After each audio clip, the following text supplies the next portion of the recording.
Father Mark Morozevich, I am honored, I'm humbled, and I'm pleased to welcome you to this very important exhibit, The Sorrow and Hope of Comfort Women. I really appreciate you coming out on this day to launch this exhibit in this what is now sacred space, the May Gallery at the library. The Catholic University of America and its National Catholic School of Social Service is proud and pleased to host this important exhibit. Before I go any further, I want to thank Dr. Fred Ahern, former dean of the school and ordinary professor of the school, for helping us to bring this exhibit here. Thank you, Fred, for doing that for us. The school is, in its nature, founded on Catholic social teaching. You don't have to be Catholic to understand the importance of this exhibit in light of Catholic social teaching. There are major tenets of Catholic social teaching that tell us that this moment and this exhibit are important, and that includes the sanctity of life, the importance of human dignity, solidarity in the world with others who suffer, and the upholding and defense of human rights in the world. It is my prayer to God that we both honor and remember those who suffered, and we restore the human dignity, both of their memory and of their loved ones who go after them in this exhibit. This day is filled with experts and important people who will offer their knowledge, their thoughts, their hopes, and their beliefs.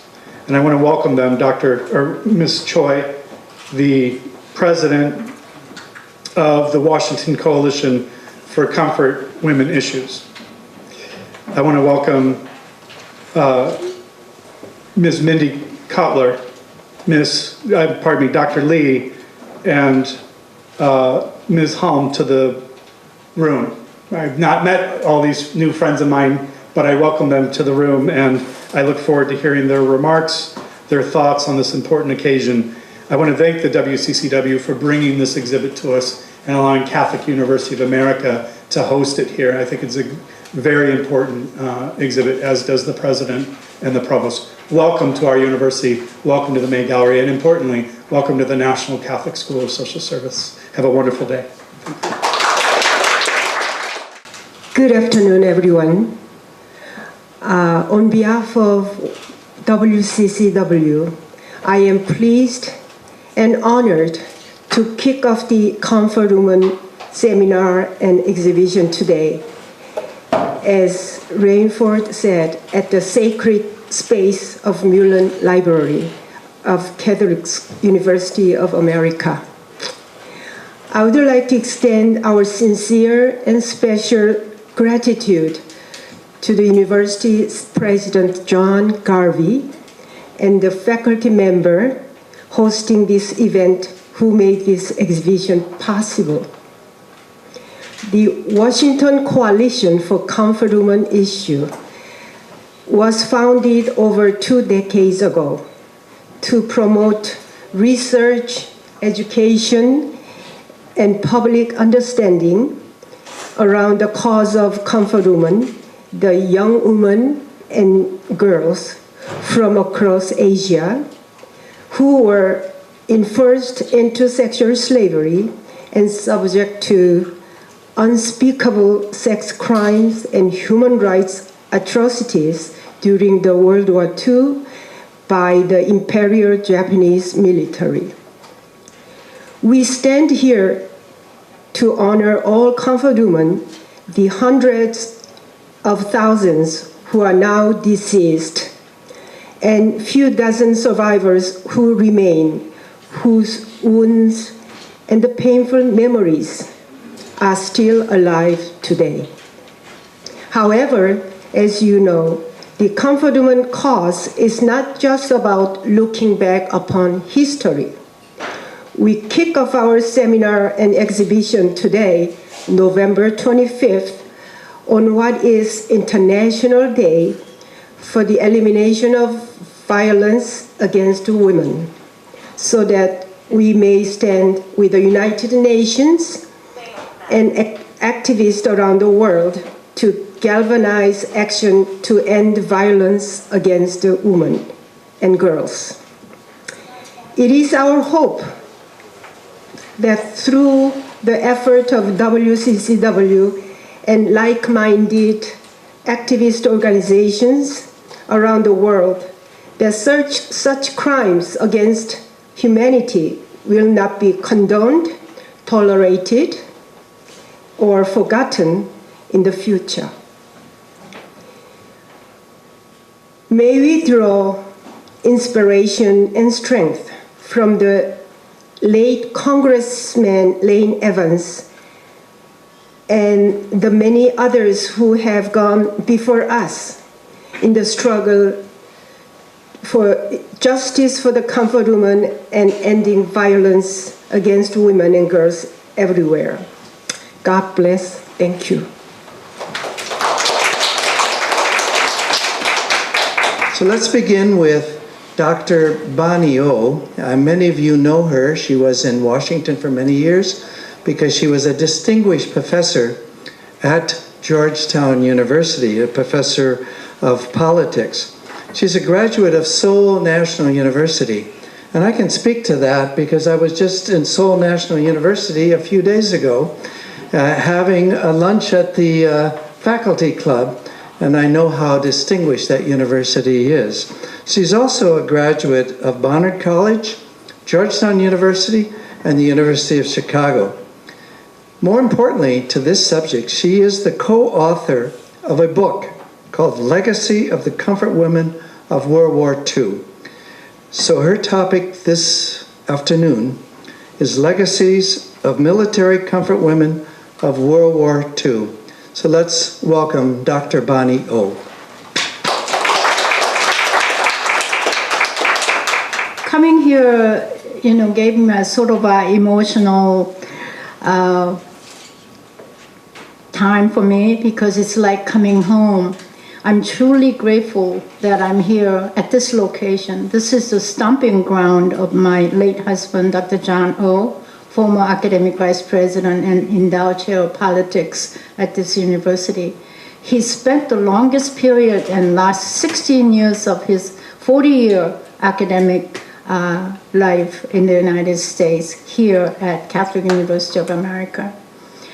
I'm sincerely grateful for Professor and former Dean of the School of Social Work, Professor Freda Hearn, moving swiftly to make this happen, and the leaders of Washington Coalition for Comfort Women Issues for many years, Mrs. Christian Choi and Jungshil Julie Lee, and then former chair Dr. Okja Seo. And I've never had seen any conferences and exhibition take place with such speed like this one. It was only 4 weeks ago we started talking about, and this happened. I also wish to thank all of you here, especially Mr. and Mrs. Ham. Mrs. Ham, as you may know, is the founder and the first leader of the Washington for Comfort Women Issues for many years, now residing in Florida, and got me interested in this issue in 1992. So I have been at this issue off and on for 22 years. And I would also like to pay homage to late Congressman Lane Evans.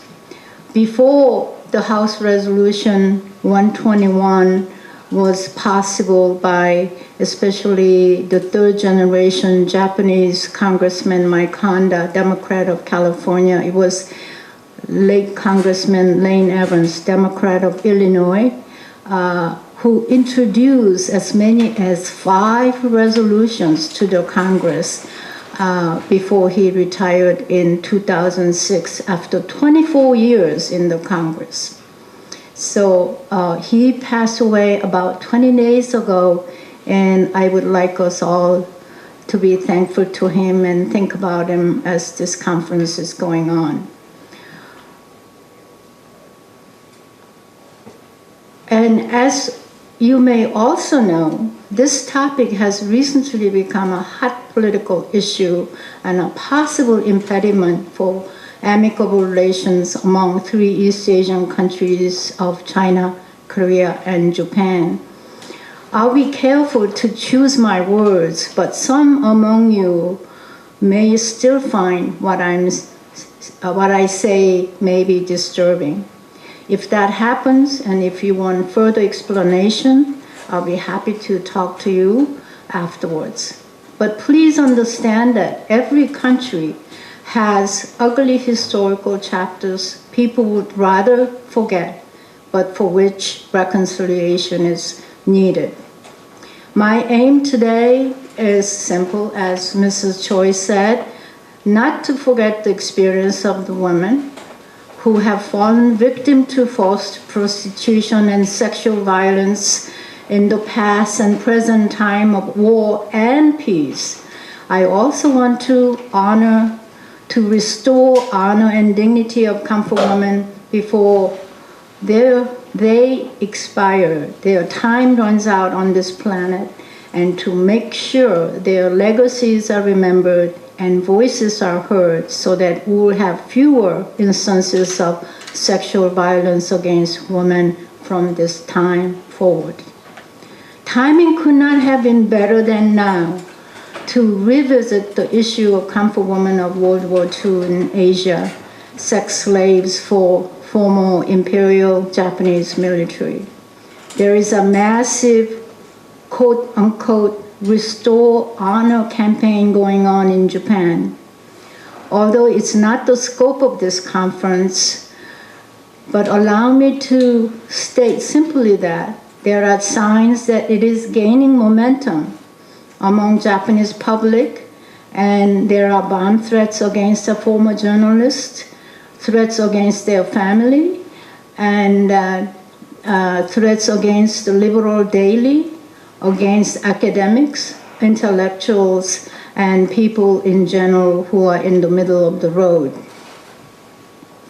And also, it is spilling onto the United States as well.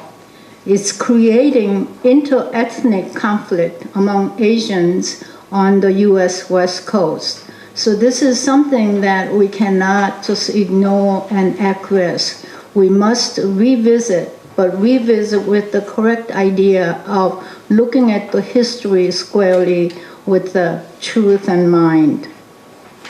So with that, I'd like to start my presentation with some images of comfort women then and now, and look at what legacies they are leaving us. I would skip the history part because Mrs. Choi already briefly mentioned history of comfort women. Nearly 200,000 women and girls either drafted or coerced into sexual slavery during so-called 15-year war or World War II in Asia. So I'll skip that part, but my presentation will be very brief because Dean Ahern said he's watching the clock, and our hope part has 2 parts, the future and also legacies. So I will focus on legacy. So I chose some of the images of comfort women when they were young. This was the drawing made by former comfort woman Kim Sun-duk in 1995. This is a really iconic picture. It's called the Unbloomed Flower, and very innocent, young-looking face. The next one.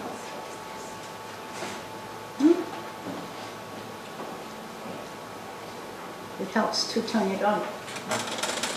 Okay.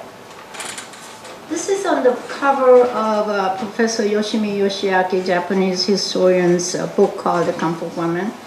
And this is supposed to have been soon after World War II. They were all gathered up. There are some soldiers.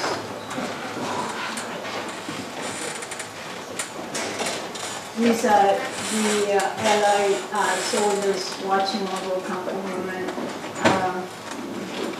gathered up. This is an artwork of comfort women. Take a look at their faces. I will make a little comment on that a little later. These are Chinese and Malaysian girls from Penang, all lined up.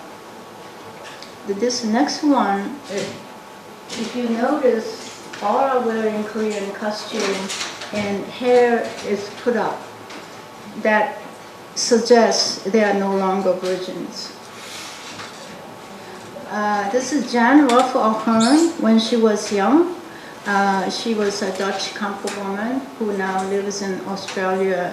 She became famous because she is one of small number of Caucasian comfort women originally from Indonesia when Indonesia was a Dutch colony, and she's a Dutch native, person of Dutch ancestry.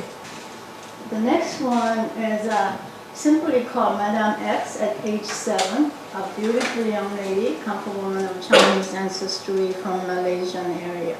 The next picture is rather interesting because this is a picture caught the attention of Japanese journalist Senda Kako, and this picture was discovered in 1962, and Senda Kako, as soon as he saw this picture, something clicked on him and he began doing the research.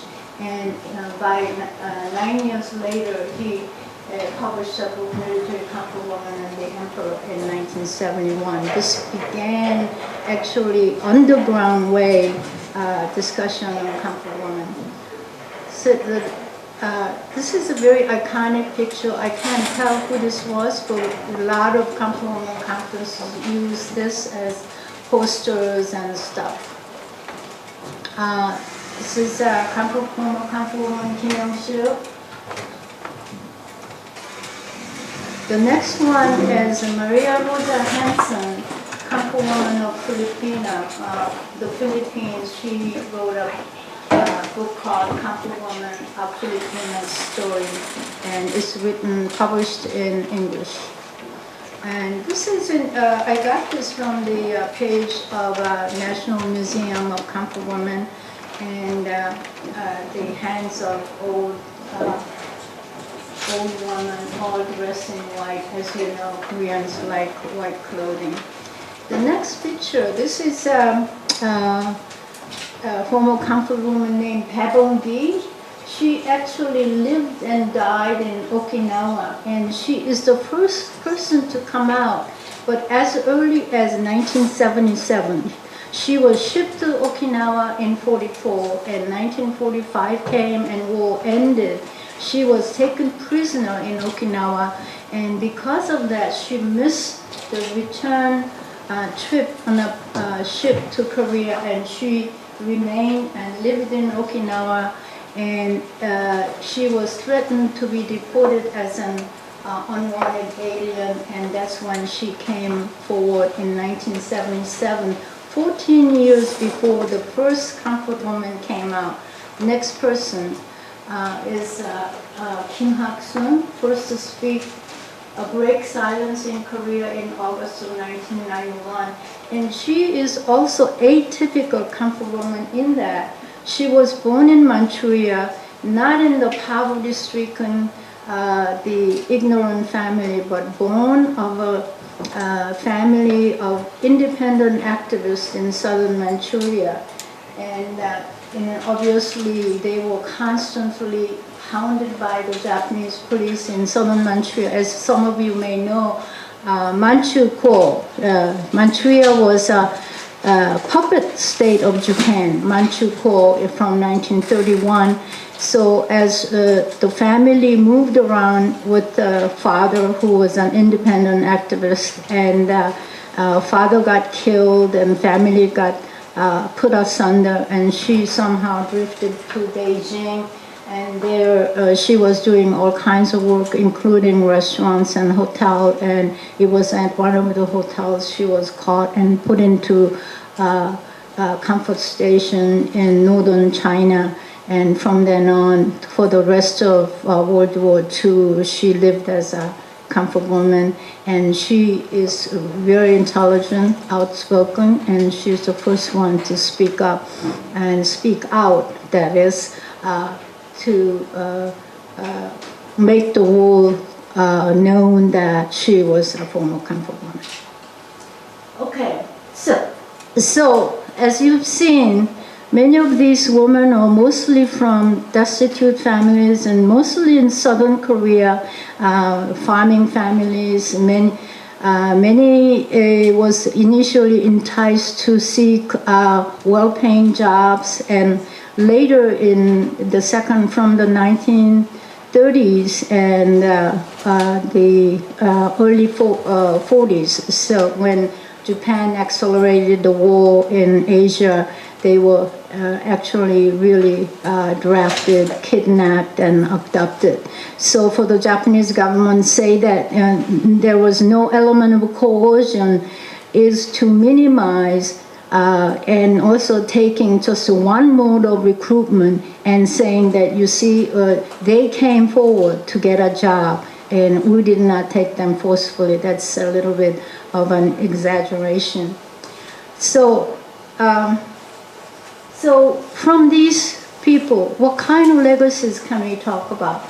Legacy is defined as gift of property, especially personal property, as in money, to be bequeathed. Since most of the former comfort women were propertyless, what kind of legacy can we think about? So another definition of legacy is anything handed down from ancestors or predecessors. So it's in the second definition that we can think of comfort woman, what comfort woman's legacies would be. So when the book that Dean Arpan mentioned, my former colleague who is now at University of Delaware, she couldn't come today because she still has classes at University of Delaware. When we co-edited a book called The Legacies of Comfort Women of World War II, we struggled to think about what legacies can we possibly think about with regard to comfort women, because comfort women are totally destitute at the time of their recruitment, and also considered worthless, not just in terms of property, but because they were at the lower rung of the society and they were women from the poor class. And then they became even more worthless because they were defiled and repeatedly violated sexually, so they couldn't be any worth. So my colleague and I had to initially we had to deliberately assign value to them by challenging the hierarchical system based on race, ethnicity, gender, and imperialism. When we once did that, all of a sudden the light bulb went over our head and thinking, oh my goodness, they can really leave us a lot to think about. So from then on, we moved on, and pretty soon, belatedly, we recognize their legacy. Now it's too numerous to count. First lesson we thought about was human endurance, strength, and triumph. And their supporters' activities became national movement in victim countries and worldwide campaign against abuse and violence against girls and women. It also, comfort women's legacy became one of the foremost cases of crimes against humanity on a world level. And it became one of the most important political issues between heads of state of East Asian countries as well as Japan and the United States. So when you think about right after World War II, what kind of legacy can this poor, worthless woman leave us?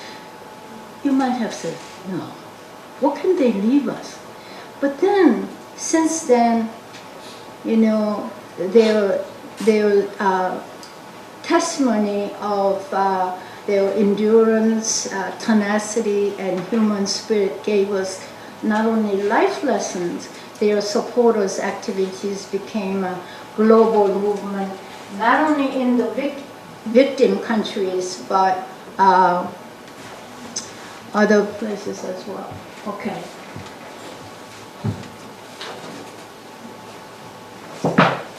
So some of the legacy movement, I cannot possibly mention all of it, but in South Korea, there was a South Korean Council, 한국 정신대 문제 대책위원회, and that was established in 1990. And in 1992, thanks to leadership of Mrs. Han, we have established Washington Coalition for Comfort Women Issues. And this was already what the activities of WCCW has already been mentioned, so I will not repeat it. And in 1996, if I may humbly mention, the first academic conference ever on this subject was held in Washington, D.C. at Georgetown University. And there is a whole story I can tell you. I can spend the whole time to talk about it, but I won't. But it was quite an undertaking and spurned in the beginning by everyone we approached to fundraising and things. And then there's a House of Sharing, Nanomagic, Home for Survivors. And in 2000, Women's International War Crimes Tribunal was held in Tokyo, and in a conference center called Kudang House, and it was in a literally in a distance with the visible view of Yasukuni Shrine, and I attended as allegedly as one of the expert witnesses, and they never called me to testify, but anyway, it was one of the most unforgettable experiences of my life. And then comfort women issues left a legacy as a field of study in conjunction with women's rights, violence against women in peace and war, and it taught most political issues between Korea and Japan.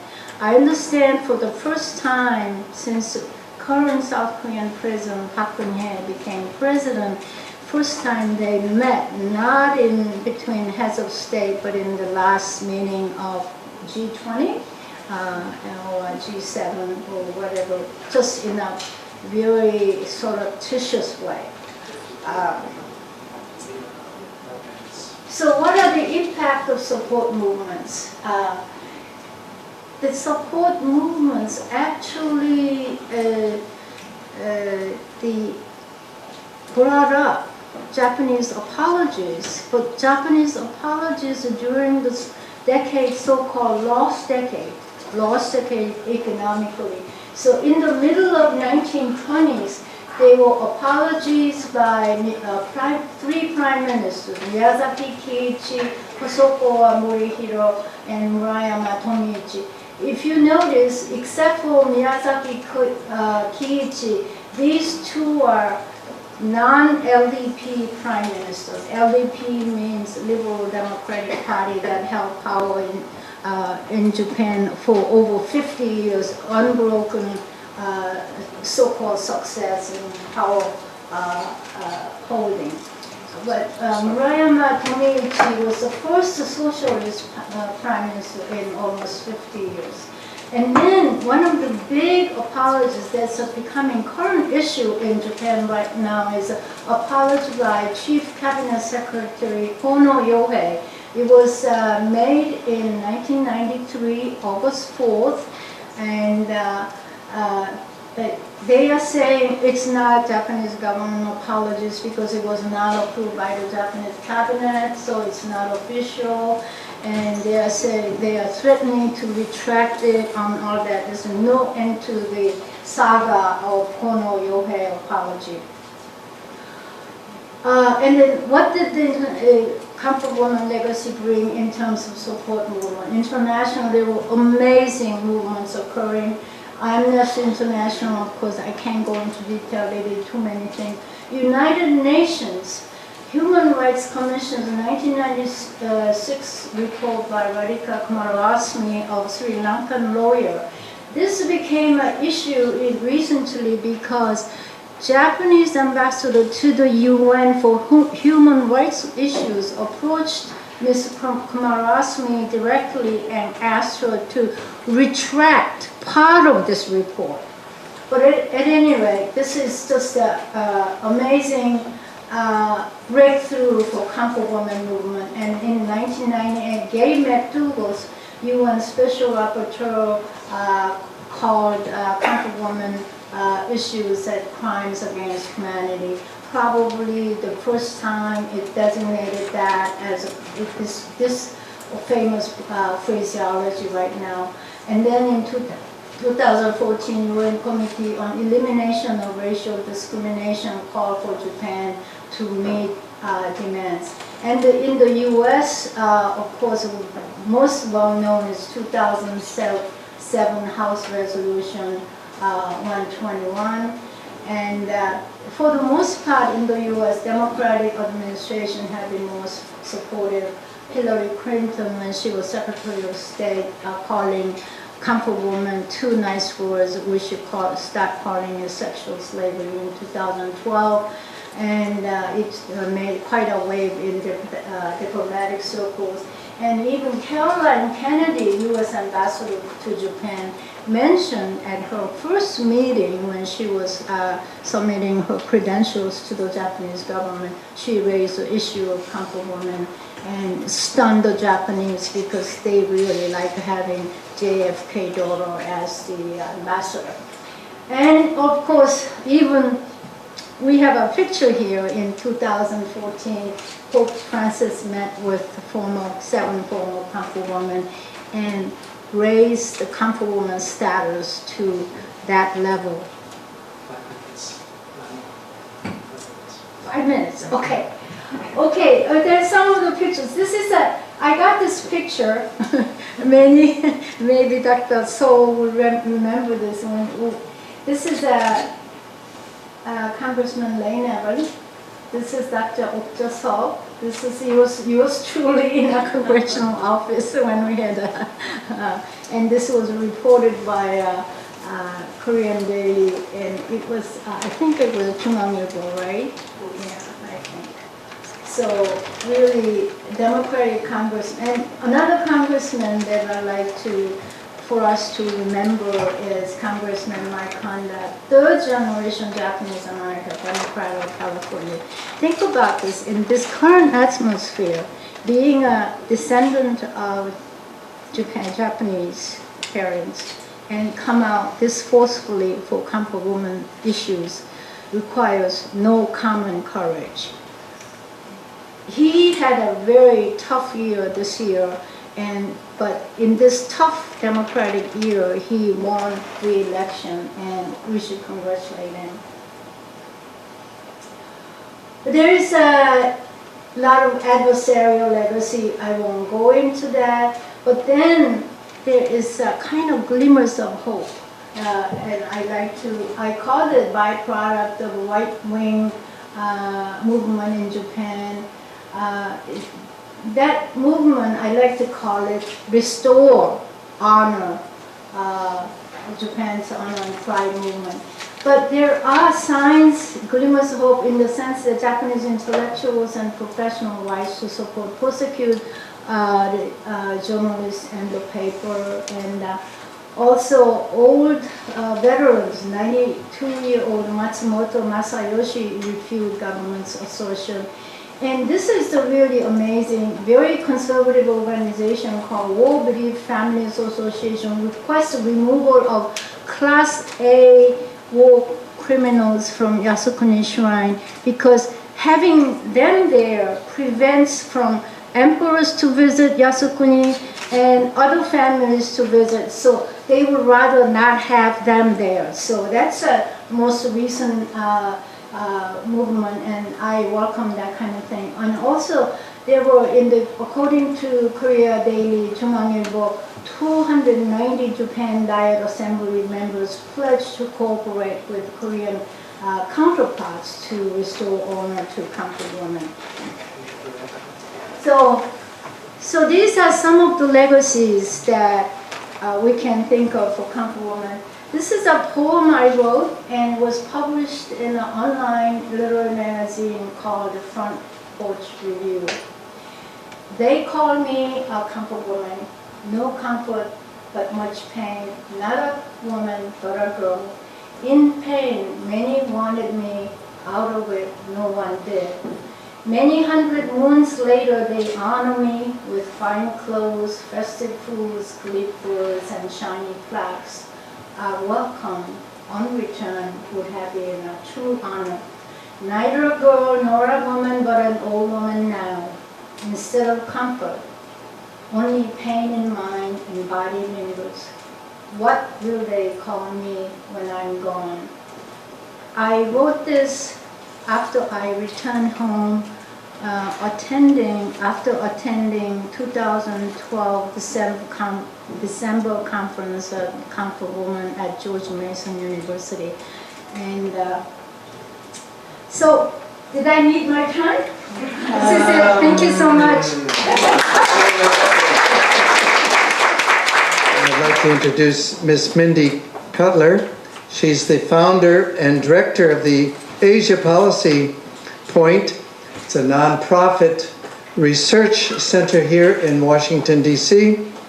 And she was part of the team that really gained from the Japanese an apology in 2009. Apology, I guess, related more to the American POWs in World War II. And she's really been working night and day on the issue of the Japanese denial of this issue of comfort women. She's titled her talk, Believing Women's Words. So let's welcome Ms. Cutler.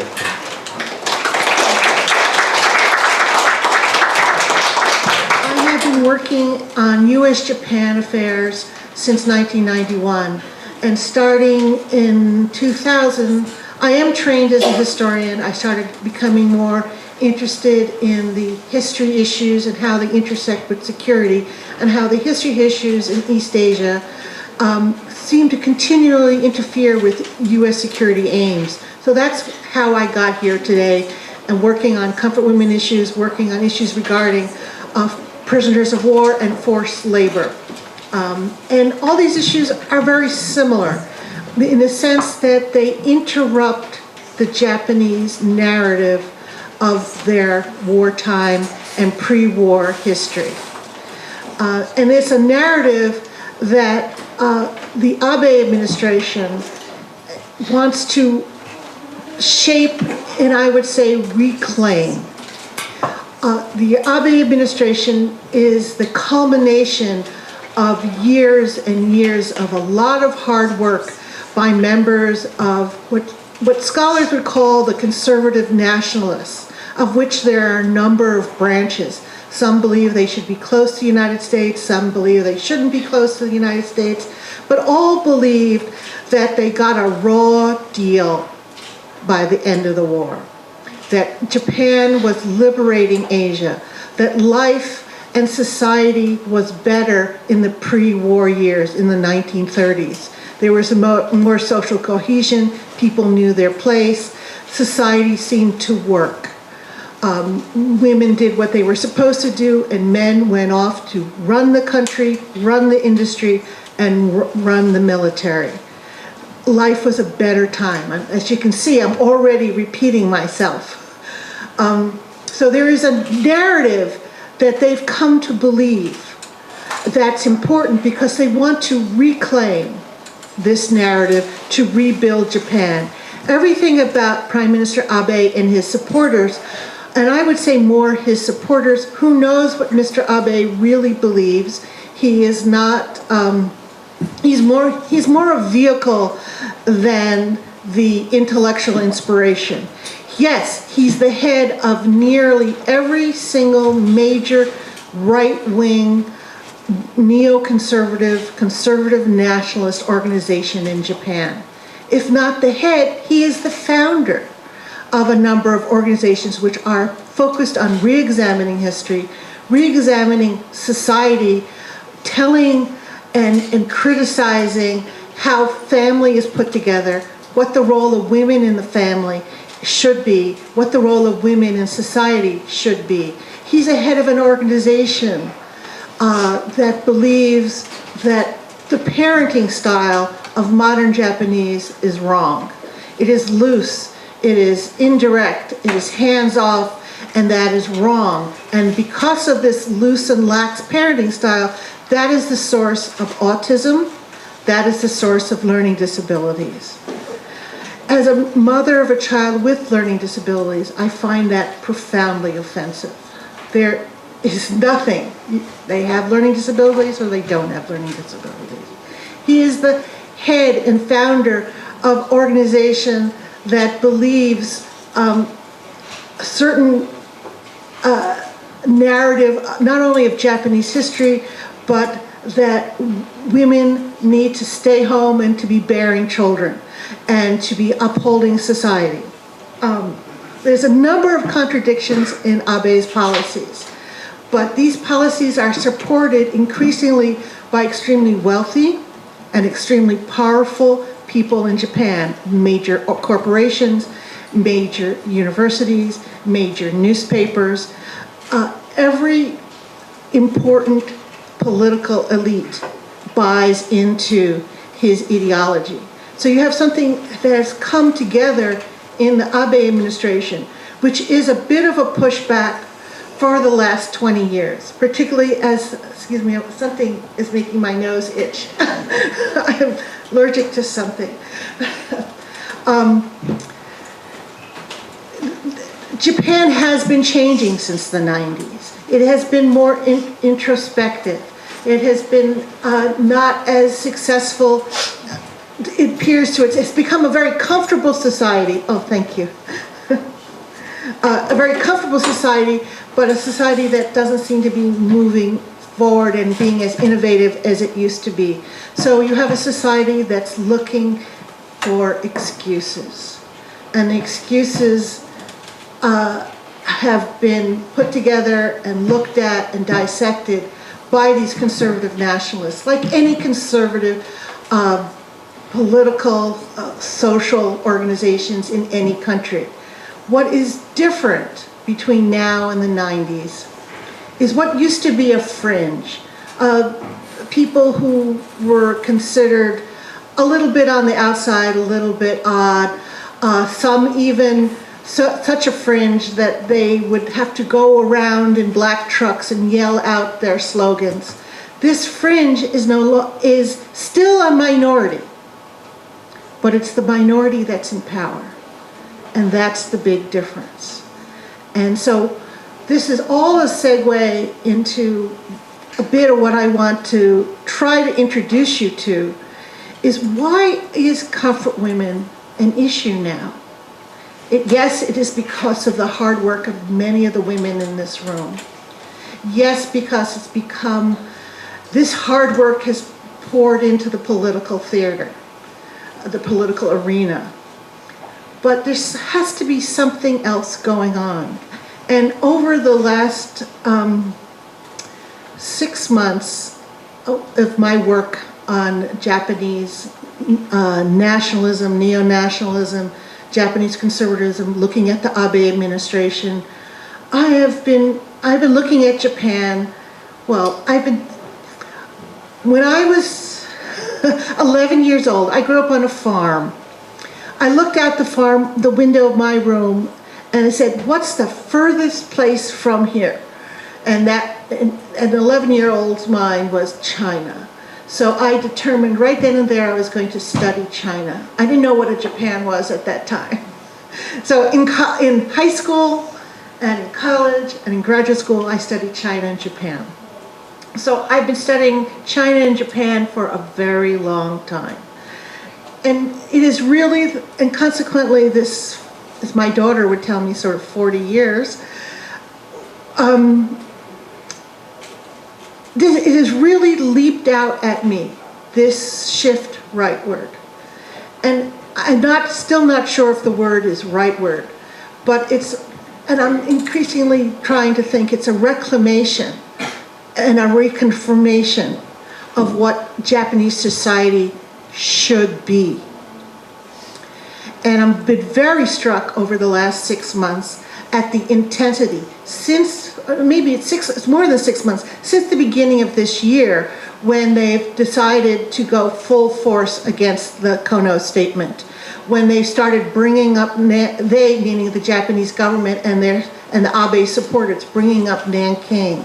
By going so far, by October, that the chief cabinet secretary, and the chief cabinet secretary is an important person in the Japanese government.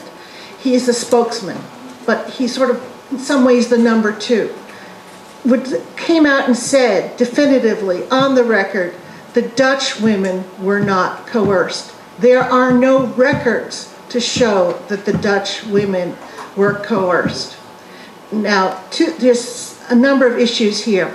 One, when he's referring to the Dutch women, he's referring to one trial that the Dutch had after the war, which convicted 13 Japanese for the sexual forced in prostitution, because that was the term that they came up with, of 35 Dutch girls. We do not know the names of those 35 girls because those records are still sealed.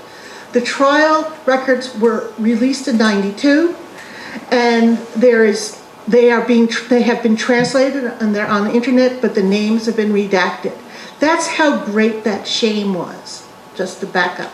That they not only wanted those names sealed for their lifetime, but for their children's lifetime. It'll be another 20 years before they're allowed to be put out. But the interesting thing is, that's what he was referring to, but there were 4 trials. There were more than just one trial. And there were innumerable testimony regarding the Dutch, both for trial testimony, whether they were going to go ahead and prosecute someone. There were stories. Recent research has found out that the Japanese in Indonesia separated out the Jewish Indonesians from the Jewish Dutch Indonesians from the Dutch Christian Indonesians. It had separate concentration camps for them. In talking to the scholar, I asked him, were there Jewish Dutch comfort women? His first sentence was, well, no. His second sentence was, well, a number, quite a number, actually many young women became girlfriends. The choice was usually given, you can starve here, or you could become a girlfriend to one of the officers. And oftentimes the choice was, you can go to a brothel and have 30 guys a night, or become a girlfriend. I don't think that's a hard choice. Well, some women made the choice for neither and committed suicide. So yes. Anyway, I get distracted with my stories. So he wasn't referring to that. He was simply referring to this one trial. But as you can tell, there's something wrong with that sentence I just said. Trial.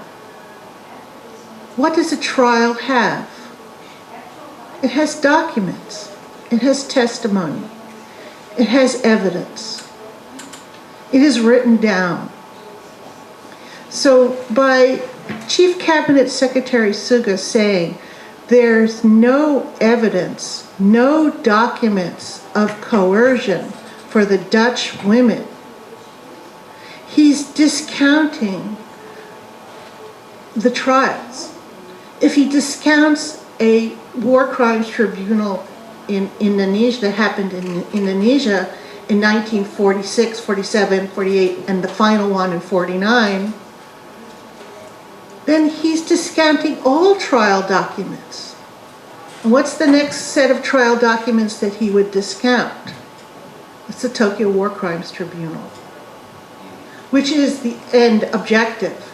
Because the reclaiming of the narrative that the Abe administration wants to reclaim in how they see reclaiming Japan. Japan is back. Back from where? The where apparently is the 1930s, when it was a nobler, more focused time. Now getting back, let me just back up one more. So I'm trying to mix two ideas here, and I'm not sure if I'm going to be able to do it.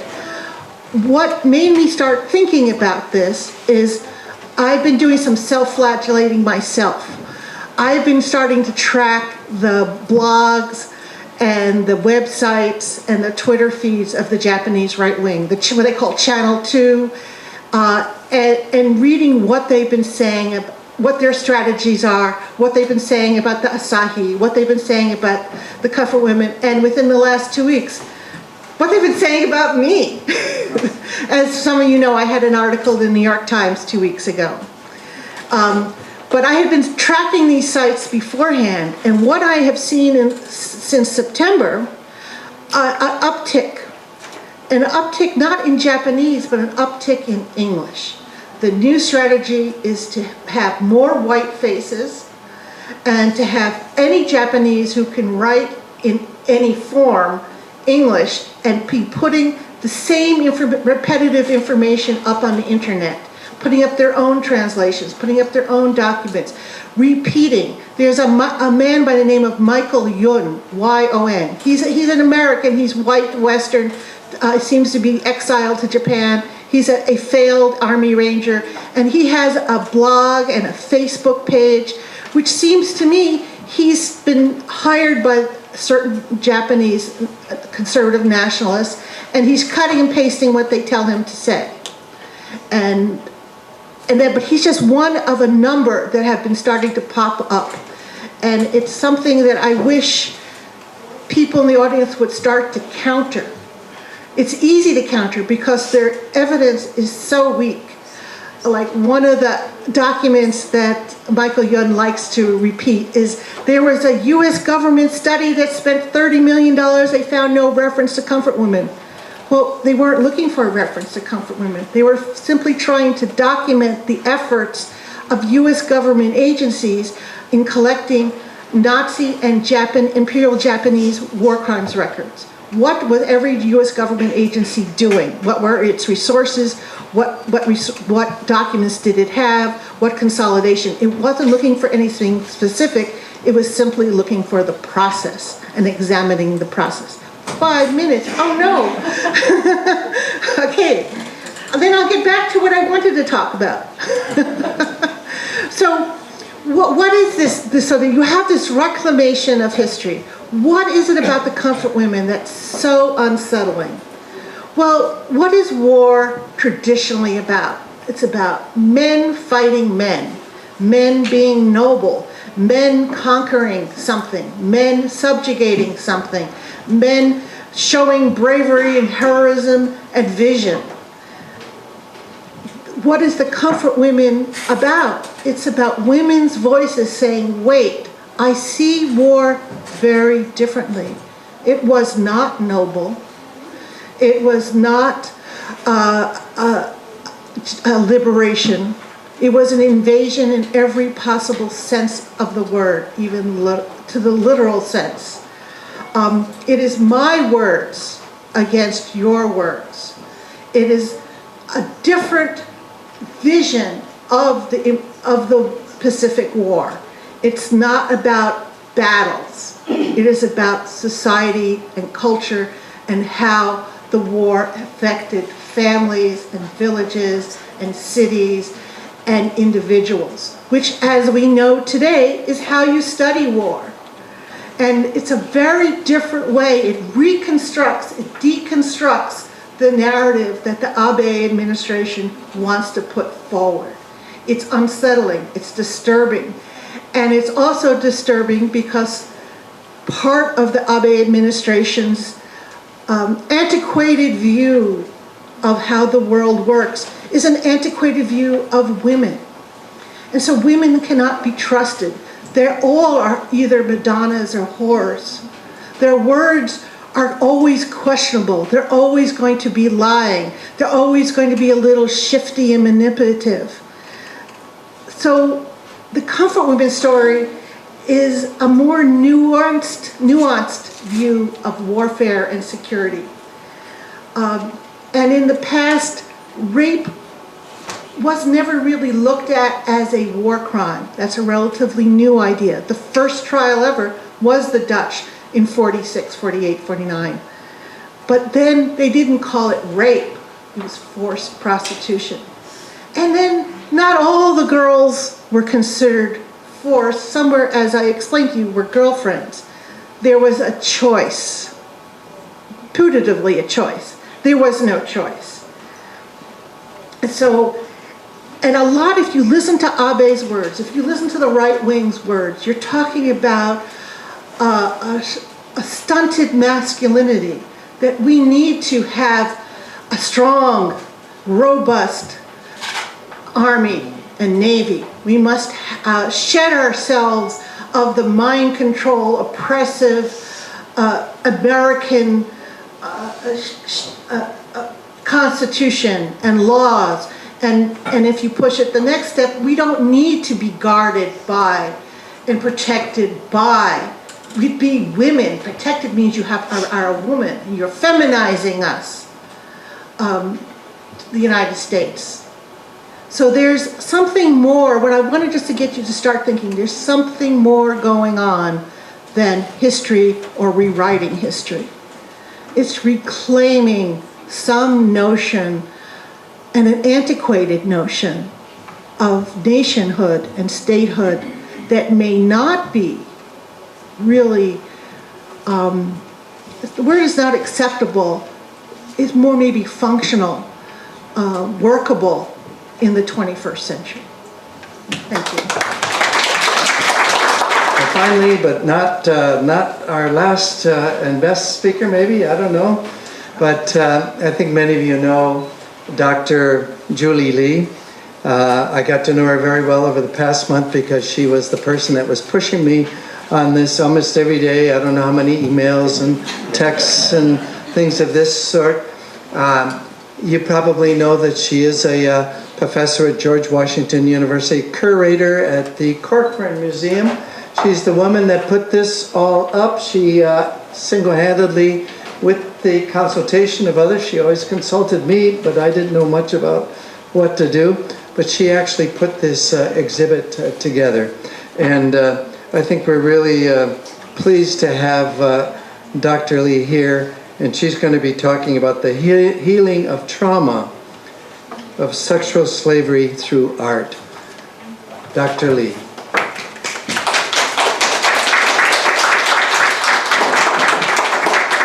Okay, so thank you so much for coming here today. And then as a curator, maybe I'm going to talk about a little bit different perspective, since we've heard from Professor O about the historical factors and from Mindy about the political issues, and I'm going to talk a little bit about the art field, since I'm curator and at the same time art historian. So trauma happen to be this long title, but I hope that you could maybe identify one of the artists that I show here. Do you know anyone? I saw some of my students here. You know who this artist? Munch, title? Scream. You know so well. I don't have much thing to say. Yeah, that's right. On the right side one is a Munch's The Scream, and I think that you already know that this particular work of art is used to cure Alzheimer's disease, and then whenever they're looking at this one, they can much better their symptoms. So this art therapy, so-called art therapy, has been developed. And then George Washington, it's not a master's degree, but it's kind of a certificate program for the young newcomers, the art students considering for their future career, okay? But on the left one, it looked like, same kind of, you see some kind of sadness, fear, angers, and some kind of all this expressiveness can be found on the wall here done by a comfort woman whose name is Kang Deok-kyung. Her work is a very amazingly beautiful and expressive. They never learned the artwork professionally, but my talk is about one of the examples of this art therapy done by comfort women. Actually, the better read some parts, not too long, because this is a measured part. Okay. The original purpose of art production during the prehistoric era was for a ritual one, mainly to wish for something important or to heal a distorted self and to cure the physical illness. Today, although there are so many other reasons to make art production, healing is still one of the biggest objectives of arts, whether it is a major or minor. On the left one, okay. Although all different types of post-traumatic, On the left one is a map of the comfort station in the location of Asia. And then on the right side, the upper one is the photographs of a comfort station. On the lower one is a comfort women who serve that. Although all different types of post-traumatic psychological symptoms, including post-traumatic stress disorder, PTSD, is difficult to approach because individuals must relieve painful and traumatic events and experience. The process of healing could relieve their helplessness, fear, and horror caused by flashbacks and nightmares. Today, I would like to introduce one extraordinary case of art therapy done in South Korea, practiced by the former military sex slave called comfort women. I reluctantly use the term of comfort women, referring to the women and girls who were forcefully recruited as factory workers or trafficked as prostitutes by Imperial Japanese Army. The title comfort women has been denied by those victims residing in House of Sharing, Korea, criticizing it as a crude objectification forced upon them of the woman's purpose as a tool rather than a statement of their will as human beings. As a former Secretary of State Hillary Clinton termed, quote, enforced military sex slave, end quote, would be more accurate term to describe the victims. They more wish to be called 할머니es, meaning grandmothers, which is simply the name given to all the ladies in Korea. Their rejection of this title as a comfort woman and choice of their own label is an important statement because it denotes their positive process of building self-esteem and confidence to ready themselves to give testimony about what happened to their lives. Harmonies are normally storytellers who are respected as a source of wisdom as a top position of a family hierarchy alongside the grandfather. Yet most of these women never wed and thus did not have any children or grandchildren. Their rightful position as harmonies were unattainable for them, and they had to be silent as their stories were too shameful for them in the Confucian Korean society. After former victims Kim Hak-soon bravely stepped forward to testify about her experience to the public, one by one, other harmonies started to tell their stories. Based on extensive experience with the survivors of victims, professionals working with the post-trauma therapy generally conclude that in order to come to terms with the overwhelming impact of their social trauma, it must be narrativized. There are so many testimonies heard by these women telling their stories in the first very foundational step, that is imperative need to let people know once buried the truth so as to move on with their lives. Mago Machida, the Japanese art historian, suggested that, quote, merely reclaiming the memory fragments of the damaged life may only provide superficial closure, and to extricate oneself from being possessed and defined by a trauma, what is a perpetual states of insecurity, episode of forgetfulness and compulsion to endlessly repeat and reenact a time of vulnerability. A person has to construct a narrative with another. So narrative with another is realized thanks to communal living house called the House of Sharing.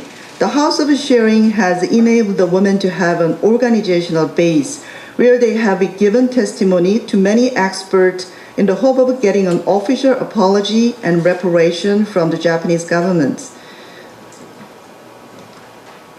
There is a Wednesday demonstrations in Seoul every Wednesday. by providing the individual with the social means to re-externalize their extreme experiences. In other words, literally shifting the trauma beyond the confines of the self and then retrieving it. Traumatic events can be reintegrated.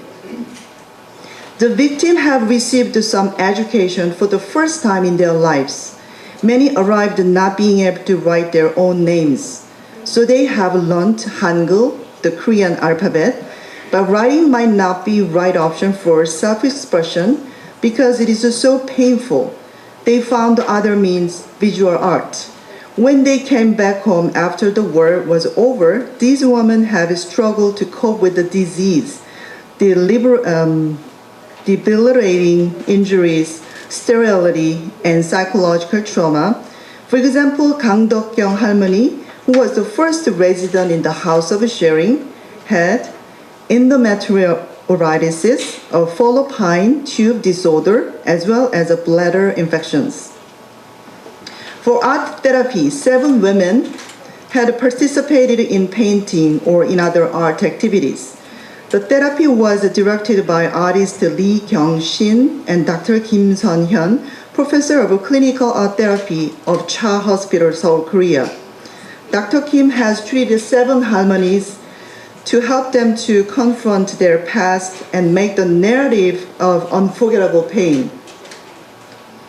When the victims try to speak up themselves, they confess that it's very hard for them to verbalize it. But with the image and through art of painting, they can find the breakthrough. Today I'm going to address some of these artists produced by harmonies and try to interpret it as the meaning and importance. Mainly, there are 2 groups of paintings done by harmonies. One group indicates their peaceful past, hometown, landscape, or genre paintings, or the other types is filled with fear, anger, aggressiveness, and sadness, either abstract or figurative. The latter type in many cases comes with iconography of sword, guns, soldier, and trampled bodies, shows a natural process of healed trauma of atrocity being revisited and narrated. In terms that it depicts the historical facts with the criticism and intention to expose the hidden stories, it could be categorized in Minjung art, the art for the people starting from 1980s in Korea. From now on, I'm going to show you some of the. Actually, it was so hard for me to sort out these artists, these work of art done by comfort women, harmonies, because from the Women and War Museum, from Sharing House, I don't know, maybe 100 files I got, and then I had to sort this out, these things that you've seen. And then I just want to show us a little bit more than this on the wall. For example, something like this one. In the beginning, actually I contacted this Dr. Kim who treated this woman effortlessly. But actually, this is the first category. They don't really express any kind of pain and angers and suffers. And it's very, very peaceful, that like countryside and, the kind of a jungle scene, kind of femme de ménage, kind of chores at home. And they're not ready to express what really happened in the past. And the Kim Bok-dong Halmoni studied about the story of the narrative of a kidnapping. But as you see, she's marching, kind of almost like going to a picnic or something, with a very naive face, and followed by this Japanese military. But this is not. It's very hard to say. So-called a kidnapping. The study was hiding in older sister's house. Or these 2 artists is actually, everything is meticulously done in very realistic manner. And then the professor also showed on the left one is kind of iconized figures on the showcase on the back, for example. The other one is a comfort station, was done just like a regular house in the countryside. It's nothing particularly aggressive or, kind of things. Until this one. We see start some kind of kidnapping, and then you see the little bit of expression of emotion that she gave her mouth, and then startled eyes, and then there's some kind of a feelings of agitation. Then you can feel. Or finally, Kangdokgyong Harmony's painting is I found that this one is a signature work on the back, on the wall, and signature work of this exhibition, because she beautifully symbolized and everything, like kind of aggressiveness of rape she's done, and then she just covered her face by shame because it's so shameful, and you see that there's a bunch of skulls in front. Also, they start to describe the loss of their virginity without their intention. So there's a Korean slang of, kind of taking the virginity is eating some fruit, picking some fruits and eating some fruits. So this is that expressions.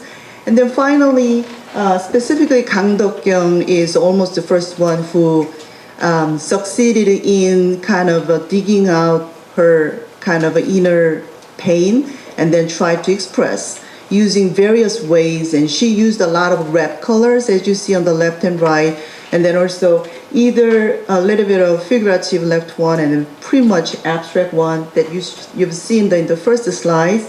There's a lot of expressions of anger and vulnerability, and then aggressiveness. Basically, the thing that interesting to me is on the left one. On the left one, even though to punish those responsible, definitely we can sense the major figure is Japanese military who raped them, but there is dove, symbols of a peace. So almost saying that the real peace wouldn't be achieved without the justice, without solving this problem. Again, the Kim Sun-deok's also the starting to describe of the raping, then the pains. On the right side one is actually the very famous Korean that I say the Minjung art is 1980s. The Minjung art was very, very difficult, had been very difficult time because there's a lot of conflict with the government because they were treated almost like a peoples of North Korean arts because they wanted to expose the cover-up, digging out the facts and a lot of things. So Kwon Young-taek's corollary Sapil Gwijong is a famous one. So there's a lot of overlapping actually with the Minjung art. The Minjung art artists, deal with a lot of comfort women issues in their work. Kangdokgyong's nightmare is beautifully done, as is actually over there.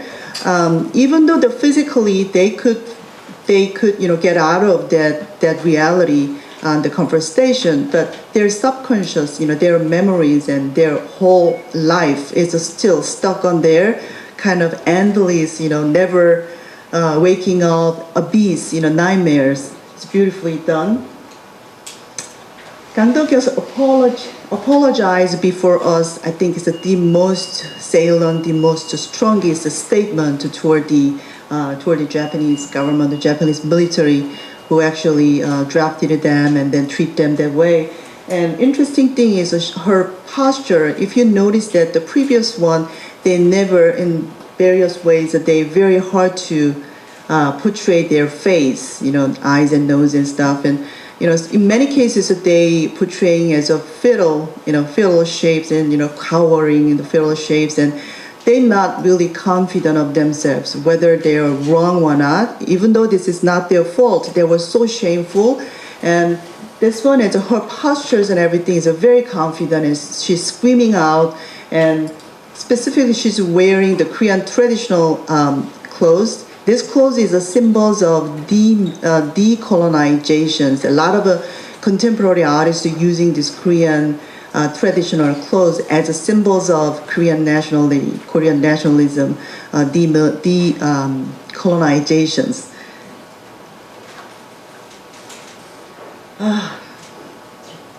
3 minutes? I don't even start yet. Okay, there are so much things to say. Okay, so this is a work done by comfort women or harmonies. And what about the other artists? Their response. That a lot of artists actually made beautiful paintings and sculptures and metal art. And this is always done by some of artists specifically interested in the healing arts. For example, the concentration camp in Jewish concentration camp and Japanese internment camp, or what else? There is some kind of a trauma, even the communal trauma, not only done by own personal trauma. So they wanted to portray some of the Christian Boltanski is a famous Jewish. He got through by himself the Jewish experience when he was very young, and then he said like art making is not about telling the truth, but the making truth felt.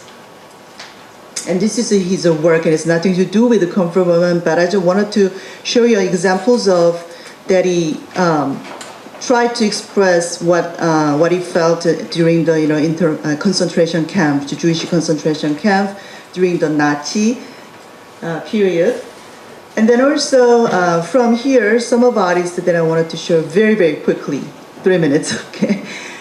Chang Jin Lee and Steve Kavala couldn't come. They are New York artists and became, 2 years ago, I invited them in the George Mason University, and afterwards, they believe or not, they became really famous, that they couldn't come. So they sent me only the PDF file, and then I could reproduce the images. Anyway, this is not a white cube, and then the students comes and goes much more comfortable with the reproduction images.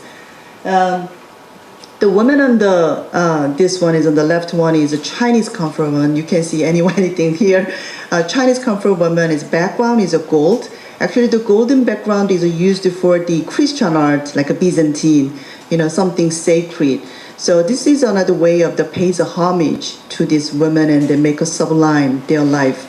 And the right one, after she came back to their hometown, her hometown, her kind of emptiness, her silhouette, there's only the silhouette. And she lost her life, her identity and her subjectivity. And so she tried to say like a billboard type. And then the Barbara Yusujahan, since we don't really have artists to talk, I want to introduce whenever I show the artist. Could you raise your hand? Barbara Yusuja, okay, she's the one, okay. Actually, she's her very expressive way. I mean, I'm not asking her paint some comfort woman. Actually, she already by her own. 1 minute? Okay. Okay, so she both painting and sculpture. So when she made a sculpture like that, and that reminds me the Rodin's Martyr. I don't know if you know this work or not, and but that kind of painful is disjuncture and distortions. It really remind me of the Rodin's Martyrs, and all these artists actually kind of make a parallel with the Christian iconography, like. For example, on the left one, Lamentation, as you know, the part of the cycle of Passion cycle, the one of Christian iconography, or the crucifixion, because they assimilated this pain and sacrifice of comfort women, or something like a Jesus. Something like a Jesus' pain and sacrifice and innocence. Of course, they are not a redeemer, but in terms of a pain itself, also the Chang Hwa Kim. Where is the Chang Hwa Kim? Okay. So she's a metal artist and she's a Catholic. She happened to be Catholic, and then she wanted to express of the pains of them, and they paid homage to them, and then with the chalice and crowns of thorns of Jesus. And Sun Suk Shin, please stand up. Thank you. Yeah, she just wanted to tell the the story of a hope. It's going to be reserved to this issues, and all these women's the lights. And that's a dove again, yeah, dove, and then trying to say some hope. And then the alien Harkin, could you stand up for a second? Okay, thank you. So she visited, I don't know if I'm right or not, but she visited Korea last year, and then she visited a house of sharing, and then she got some sympathy to them, and then she had this illustration, and then I'm pretty sure that she visited also the statue of girls, right? So she have all these beautiful images, and thank you so much for doing this. And then, so there's a lot of memorials, statues, memorials. I don't know how many. I can't even count. I lost my counting in America. 8? Yeah. So there's a lot of memories. So these memorials is just not only to educate, or not only just to record, or not only just to remind of human rights and things like that, Another important thing is for us, that's for audience, for viewers, when we appreciate these memorials, we get into the kind of a ritual setting, the ritual place, and then our subjectivity is kind of dialogue with the comfort woman or dialogue with the memorials. For example, on the right one is actually the one that we did, WCCW erect this, the memorial this May, Fairfax, Virginia. The upper one, we had the couple of ritual did it actually, butterfly, actually happened to be on the upper one is my son, Jonathan. And the lower one is there is a dancer I've seen. Where are you? Could you stand up? Yeah, she's a peace dance group director, Park Jung-gu, and then she whipping herself when she dance, and she's crying and whipping herself, and she's so much sympathized with the pains of these women. You know, perfect examples of, without question, the Vietnam Veterans War Memorial. No, Vietnam Veterans Memorial, not the War Memorial. This is a Veterans Memorial. It's about the people. And then, if you never had a chance to visit this memorial, you should go. This is a must-see place in Washington, D.C. That experience, you totally transform someone else. That kind of experience and transformation is actually done whenever I read the book about the comfort woman, Seogyung Kim. Could you raise your hand? She recently translated one of the comfort woman book, Daughters of Dragon. So whenever I read this book, whenever I see these movie, films, and whatever, I cried a lot. Of course, sometimes I identify, reminds me, any woman have some kind of traumatic experience, your own experience. But at the same time, after appreciate all of this work, and I feel like I'm more solid, more strong, and better person. Let me just wrap up with my conclusion, okay? Where I am, okay. Okay, recently Pope Francis offered condolences to those women during his visit to Korea as a mass of peace and reconciliation in South Korea on August 18. Pope Francis received a butterfly pin. Actually, as a symbol, I have a butterfly pin made by Jung-hwa Kim, the metal artist, to symbolize the butterfly pin, symbolizing the victims of plight and their resolution to be arbiter of peace. The way in which the butterfly takes flight serves as a metaphor of the rite of passage of the victimized women who desire to regain their dignity and freedom from discrimination, violence, and oppression by bettering themselves to overcome their past trauma and conflict. So I conclude this paper by introducing one possible tool among many, turn off the mic, among many, to preserve the tension and issues of those harmonies may be indirect and subtle way, yet powerful and effective tool. And so all types of therapy such as music, theater, poetry, novel, performance have been done in the House of Sharing so far, and more strategies, so-called soft power movements, is suggested. It is a concept developed by Joseph Nye, a Harvard University professor, to describe the ability to attract and co-opt rather than coerce, which use force as a means of persuasion.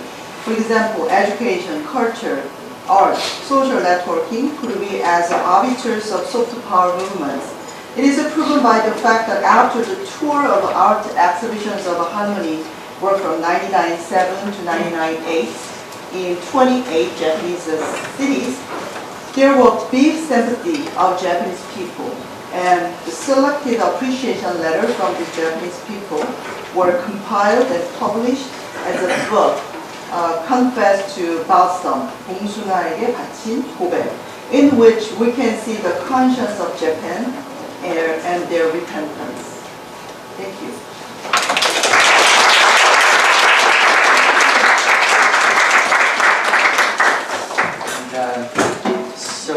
And would you direct your question to a particular person? There are a number of documentaries coming out, and there have been films about comfort women in Japan. There are 3 memorials to the comfort women in Japan, as well as a museum. And of the documentaries coming out, there's one from of Taiwanese comfort women, there's one of Indonesian comfort women, and there's also one of Indo-Dutch comfort women and men. The documentary ends with a very elderly man talking about what happened to him as a boy.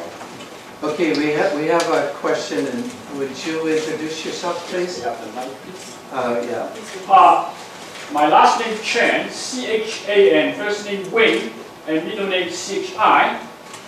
I have two questions to the respectful floors and the three speakers.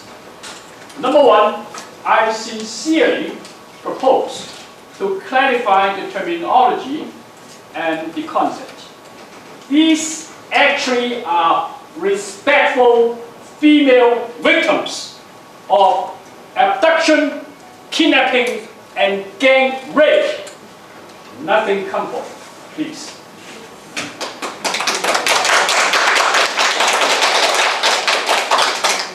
Number two, 20 years ago, a friend of mine, Irish Chan, C-H-A-N-G, she spent 6 months in Washington at the National Archive, finding declassified information, and finished the book, Rape of Nanking. She passed away because of the pressure that she wrote the book. Eventually, she commits suicide. And today, I'm glad to see a lot of young faces here on the floor. I sincerely please someone, please spend some time at the National Archive, Army Archive, and the archive in College Park to find out any classified information now ready to be declassified, because these respectful female victims not only are Korean, they are also American military nurses captured in the Philippines, Dutch, Chinese, Taiwanese, Indonesian, Malaysian, Vietnamese, Burmese. It's time to change the White House and the Congress attitude on the Japanese, because General MacArthur tried to use the Japanese force for blocking the Soviet expansion immediately after the Second World War. So a lot of things change in history by human factor. So it's time the new generation, please go to the archive, take out the dirt. Thank you. Any comments? Yeah. But this is not an answer, and thank you so much. I fully agree with that. Actually, the one about the writing about comparable is the right tongue is written by me, and then the first thing is our next project of WCCW is archiving. You know, I just saw so many materials, orally, transmitting the stories, and as you said, a lot of your internet and your books and articles. There's just so many. But specifically, primary sources is so required. The primary sources, that time, by the time. So National Archives and some archives in Japan, and we had a connection to help us from Japan. So we are going to digging out in Japan and in America and even in Korea and wherever, and then we are going to upload all these material, categorized and materials in the website so that anyone who wants to use it can access to the website. This is our next very, very impending, urgent project. And the second thing is actually some of the materials that we got, actually the Han Won-sang, which was a YTN news reporter, wanted to show. He thought that maybe this room is like really, really big one, and then he just sent me like almost 300 documents that I simply can exhibit in this exhibition. So maybe we are going to do that next year in some more larger venue and with some classification, but he has a very valuable one too. So the one thing is not only the digging out and someone, I'm thinking having some fun and then hire some intern because we all working so hard, we don't really have time to, digging out that particular time, the archiving stuff. So that's really our next project. Okay, another question. Please stand up and would you give us your name, please? Yang Royun, Foundation for Endowment. I have a question for Professor O, but others can answer. Actually my mother was married at the age of 16 to avoid this being recruited for the comfort women. So that's why I have particularly attachment for this issue. At the same time, when I was a student in 1970s, we were not allowed to speak about the comfort women because the President Park had a certain sort of shady history with the military service and then all kind of things. So it was a very important issue for the socially conscientious students. But when you're talking about the legacy, and you said you started to change the views, I went to the Korean Women International convention this year, and the theme was actually comfort women. So one of the surviving comfort women came, and then she said that she doesn't want money, and she wants honor. And then before she dies, she wants to see that. And then she was very, very outcoming. She was not shameful, anything like that.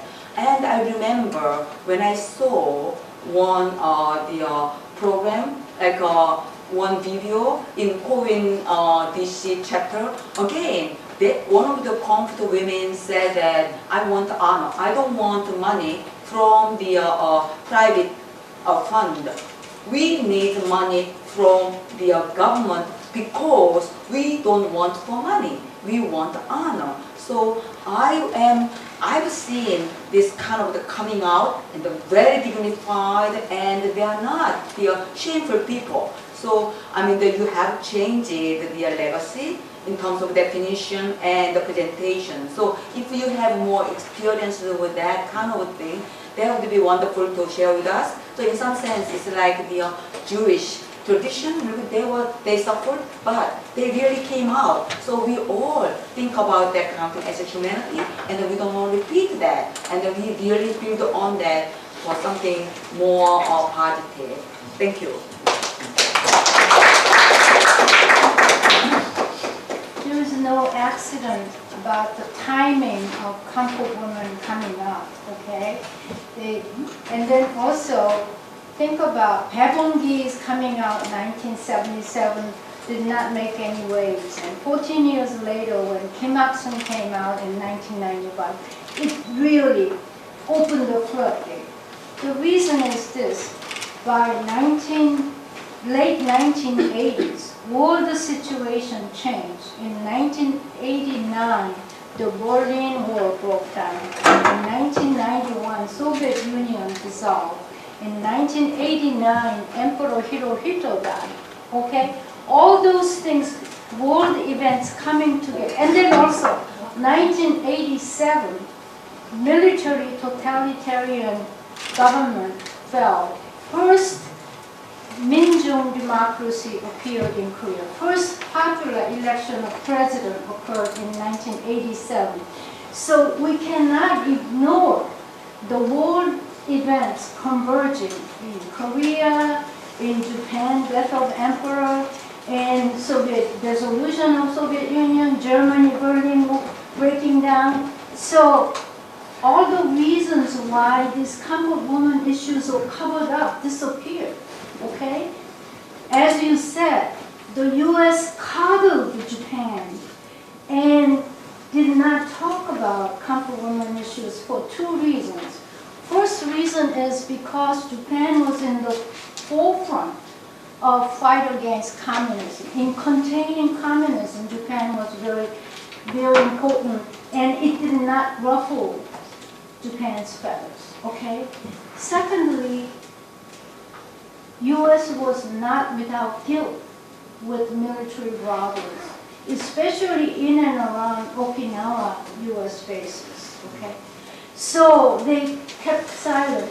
But then Emperor Hirohito died, and Berlin Wall fell, the Soviet Union dissolved, and the reasons for keeping silent disappeared. And so it's really amazing how nothing happened in 77 when Daegongi came out in Okinawa, and when Kim Il-sung came out in 1991. Total difference. It's because of the timing. Okay, as for the change of demeanor, we were talking about, Mrs. Han and I were talking about one 할머니, for example, Kim Bok-dong. Kim Bok-dong is the former councilwoman who was giving the present to Pope Francis. Some of us know when she first came, when we first met her, and from the time now. You know, it's like, because she appears, she's very refined, she's pretty decent looking, very, very neatly groomed, and she's really like a poster child of harmony, okay? So now, when we look at her, there's no trace of kind of very, you know, self-effacing woman who was very ashamed of her past. She's a little bit too jaded, actually. I saw her last year in Chicago. She came to Chicago. Wow, she's just like more proud than many of us, actually. But you know, it's like the refugees from North Korean camp.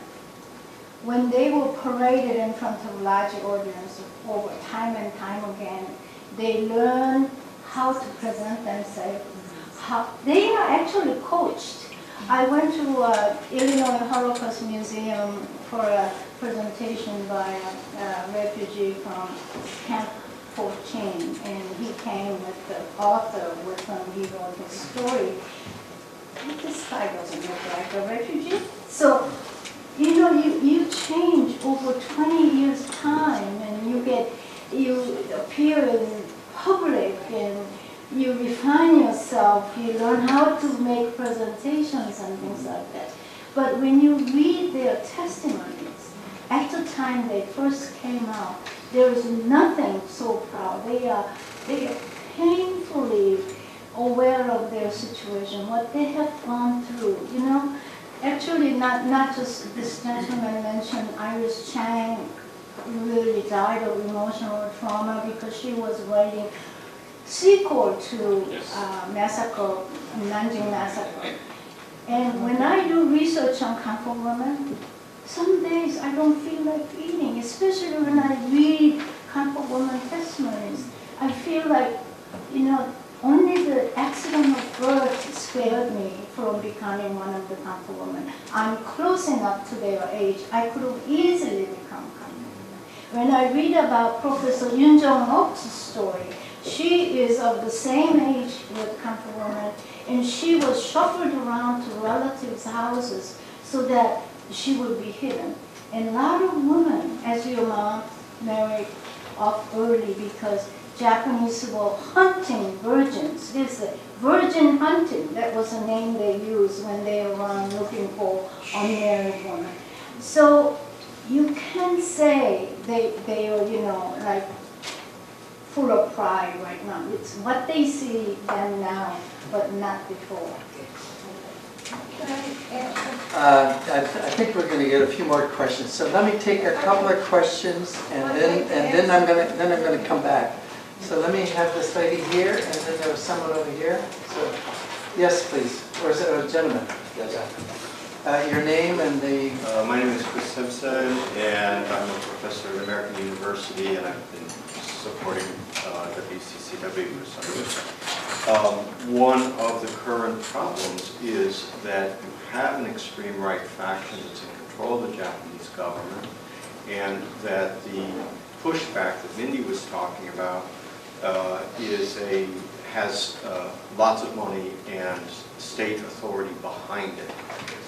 So one thing I'd like to hear from the panel is particular steps or strategies that you think would be effective for people in this room in terms of mobilizing support for comfort women, pushing back against the pushback, raising money, whatever steps, what do you see as a strategy for moving forward? Please. Just to follow up with that, I'm trying. Part of this is historiographic and sociological. It wasn't until, to follow up on Professor O, it wasn't until the 70s that we understood that rape is about power and not sex. It wasn't until the 70s that we had the word PTSD. Those two notions simply didn't exist in the sociological literature. And now we have come to accept, to the point where we don't think about it, analyze it, that is just part of our culture now, to know that rape is about power, that post-traumatic stress is a fact, the traumatic memory is a fact. But what we're dealing with in this right wing is a mindset that doesn't know about that sociology, that is ignoring that research and understanding. I'm talking about, we talked about the Jews. It wasn't also until the 90s that anyone ever occurred to anyone in interviewing, and I've been reading papers about this, in interviewing Holocaust victims, women Holocaust victims, to ask them, were you sexually assaulted? No one bothered to ask that question until the 90s. And outburst, a flood of astonishing information. Yes, they all were. What can this... So what we're doing, we need to do somehow in the pushback, educate Japan and shame Japan to say, why aren't you in the 21st century? Why are you analyzing and discussing this since it was the 1930s? Someone has to get on the internet and start pushing back. You know, it's not good to have these flame wars and Twitter wars with these sort of non-entity people, but they're going to be proliferating. There needs to be more meetings like this. There needs to be more articles. There needs to be going to your congressmen and senators and saying this is an important issue. Yes, the U.S.-Japan alliance is important, but you say the alliance is about values. Well, let's put it on a value plane, because these are now fundamental values. The UN since 2000, Japan has sleepwalked through the UN. Since 2000 has had 7 different UN Security Council resolutions on women in warfare and sexual violence in warfare. Where has Japan been on those things? Okay, we have another question. Please stand and give me your name. Hi, my name is Shuhami. I'm a museum specialist. I just had a question for all you guys. I understand this topic actually has been going around these days in the news. There has been UVA rape incident that's been on the news, as well as the Bill Cosby incident. And what's strikingly similar about it is these women don't come out until much later. And also that these events are still happening even in America, like among women my age. The ESOL, what's going on in the Middle East is Definitely. Almost word for word. And how do you, well, what I wanted to ask is, there are many women out here, my age, going through the same situation, have those traumas that they may not be aware of, and are in a culture where they don't want to admit, or they don't want to take responsibility or protect these women. Do you have any solution, not solution per se, but an idea of how to maybe get this maybe as a comfort women, as a vehicle to reach these young women about what's going on, and even about the Holocaust victims even, because we had no idea until, as you said, until the 70s. And do you have any, maybe reaching across young women today might be a way to benefit both parties? Any thoughts on that? Can I answer the question? Actually, the Korea is a very good one. So Korea, there is a similar kind of with WCCW, but in Korea, and what is the full name of it? It's Health, but there's a long name, English long name, because they kind of broaden, they kind of broaden their past and they try to deal with it more broad, in terms of like the women's rights and then the sex violation, especially during the wartime, and then it's another someone asked about the money, the reparation. Actually, they're getting really stronger than before and stronger than before. This comfort women, and they got sympathy, and this one became a kind of big discourses, a big event, and more money came in to this institution. So they started to have this butterfly foundation. That's why butterfly is very symbolic. Featured butterfly foundation is enough money to help other women. So they erected a building, a kind of a shelter in Congo, Africa, for the women who raped during the wartime and happen to be pregnant. They don't have any shelter, they don't have any money, any place to go, and then this comfort woman became the one who could help the other women like that, the kind of similar situations. So these issues became, I believe, is kind of universalized. It's getting more bigger and bigger. Yeah, you need to take it out of Korea. This happened to all women and boys throughout Asia. And then you need to take it out of World War II. This happened. You need to universalize the notion, the problem, what's going on in the UN. But most important, you need to start to take it out of Korea. There were American women. There are women on Guam. There's still a survivor who refuses to speak. There are American nurses. No one's quite sure what really happened. They all swear nothing happened. Unlikely. You need to show that it happened and give confidence to the people, the government affairs people in Indonesia and Australia and Philippines, that they can speak out, because the Japanese have been able to go in and undo court decisions, to quiet victims. It's been really shameful in many respects. But if you universalize it, everyone is talking about these traumas. I think we'll take one more question because we're going to finish at 4, but we do have some closing remarks. And we also have a wonderful buffet in the back for everyone to stay a little longer with the buffet and actually have an opportunity to talk more with our distinguished panel. Any last question? Yes, okay, please introduce yourself, and this will be the last question. My name is Grace Kahn. I'm just wondering, how is it that Germany ended up being very apologetic for the atrocities it committed, whereas Japan has not? And are there any lessons in what made Germany do it to be able to apply to make Japan act like Germany and be very apologetic? Uncle Sam, Yeah. U.S. government. I like to recommend that book for all of you to read. Actually, I brought a list of references, and it's included in it. So if some of you are interested in further reading and research, it's a very select list.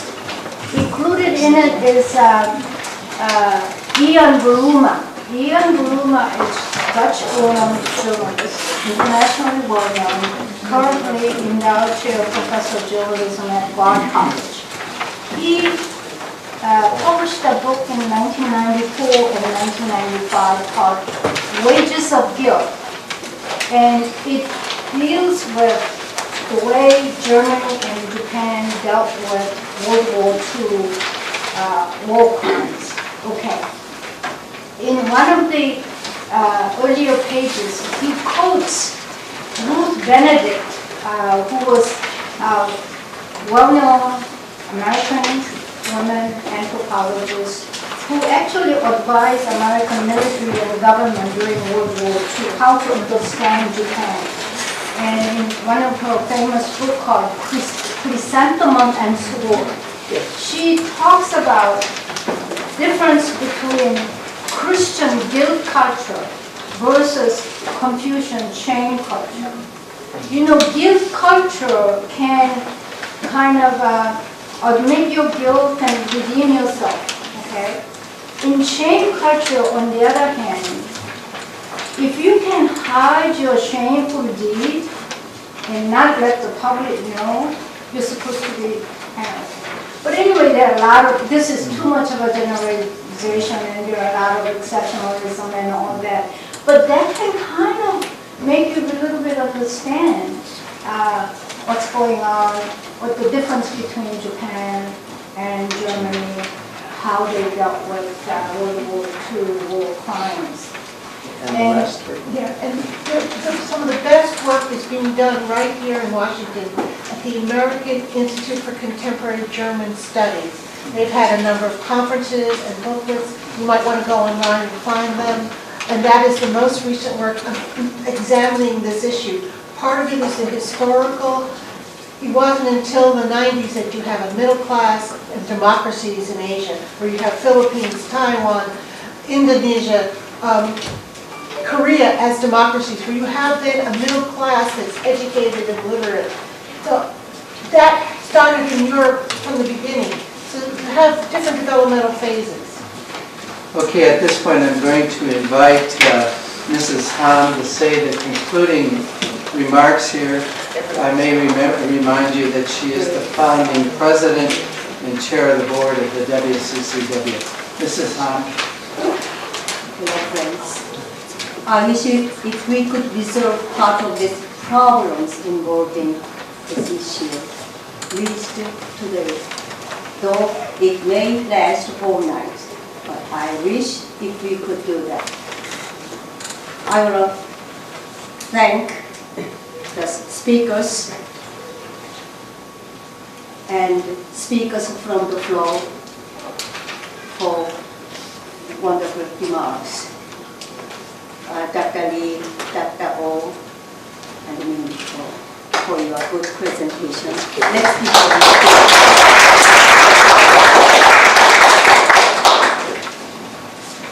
Mindy Co's presentation from different angles and different perspectives was very fresh and interesting. Thank you.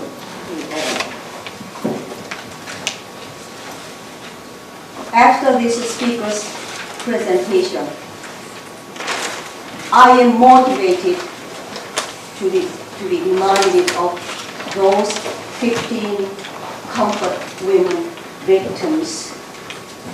I had interviewed with them in 1993 in Korea.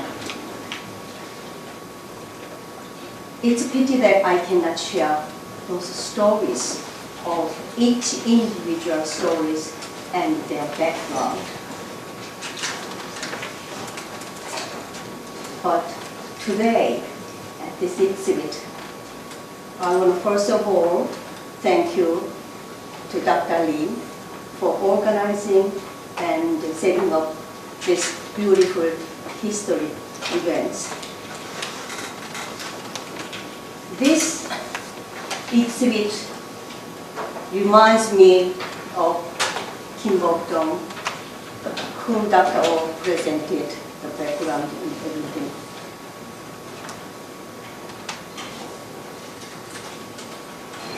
In 1998, WCCW sponsored a comfort woman exhibit at US Capitol.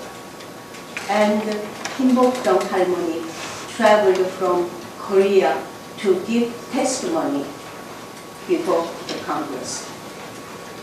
She told her story of tragic her life.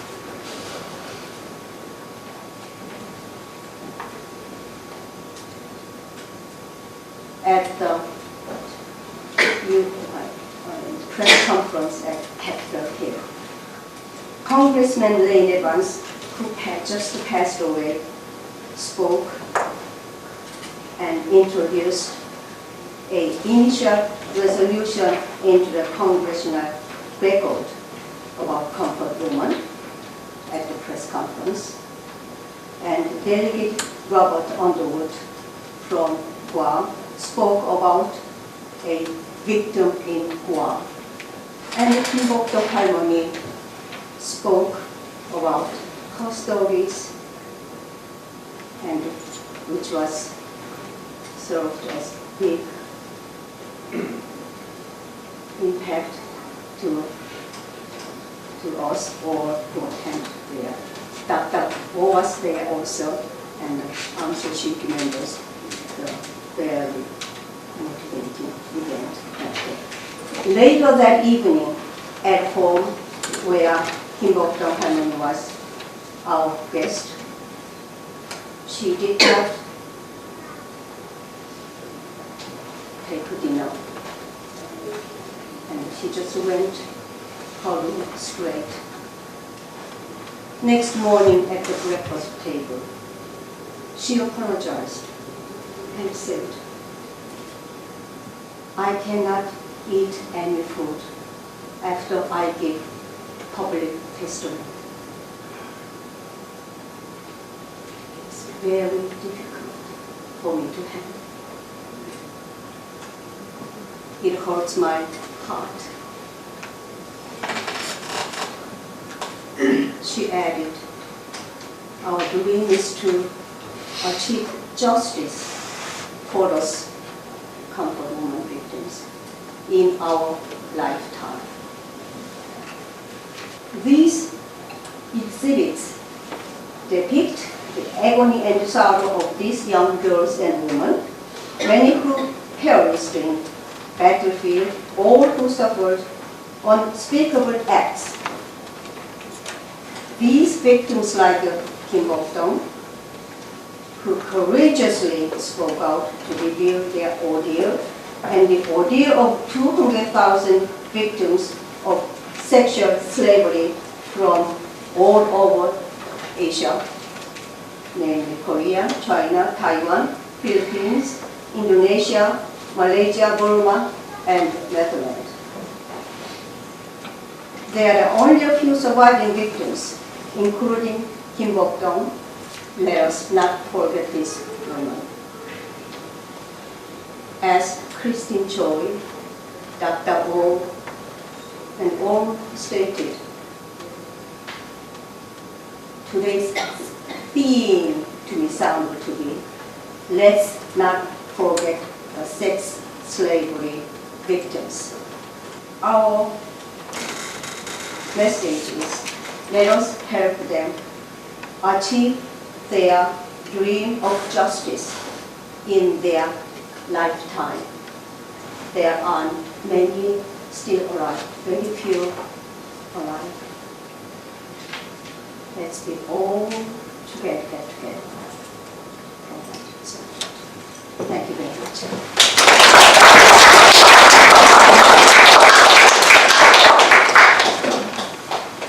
Our wonderful seminar is concluded. You have plenty of time to see the exhibits. We thank the artists who are here. We also thank Ms. Joan Stahl, who helped us put up the exhibit. And please join us in the back for some refreshment.